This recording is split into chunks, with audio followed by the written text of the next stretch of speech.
Oh, wow, 2,000. 1, 2, 3, 4. Picture. 1, 2, 3. 1, 2, 3. 1, 2, 3. Diba? Oh, 2,000 niya, 2,000. Sana ay nakabali. Uy, bakit 2,000? 2,000. 1, 2, 3. 1, 2, 3.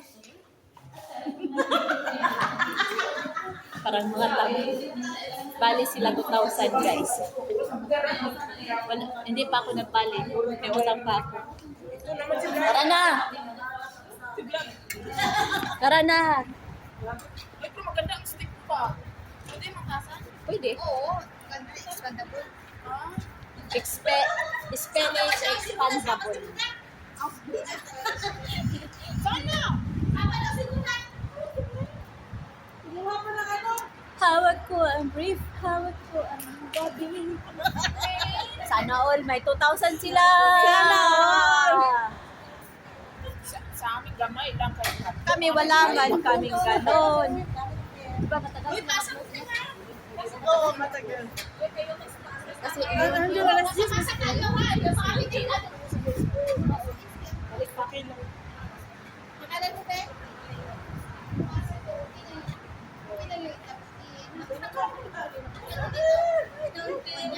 Magsagwa kami. Galing na kami hindi kami pwedeng lumabas. Kasi dahil sa gera.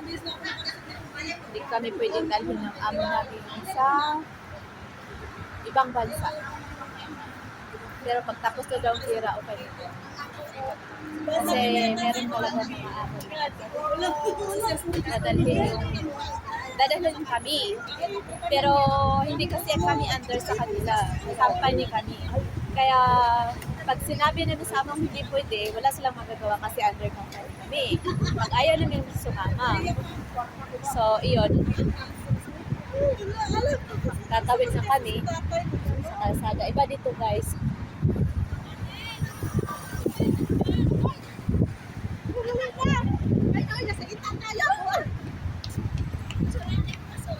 Ito tayo magpitsura ng ganda dito. Di lamang likisan matra.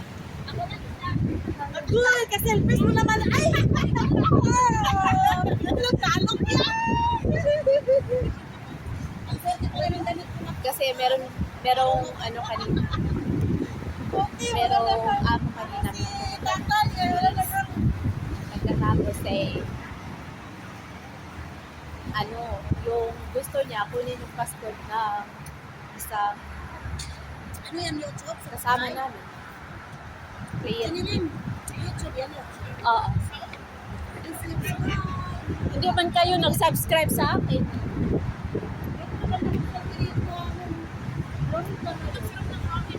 Bakit kaya? Wala kang galing yan. Bawal kasi, maganda. Uy, ako gabi. Gabi pagkatapos. Uy, sana all. Pwede pala yun. Ay, hindi ko alam eh. Kasi Ano daw?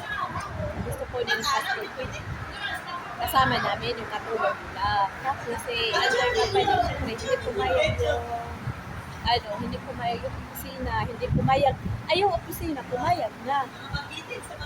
Yung sa embassy ng Pilipinas hindi pumayag.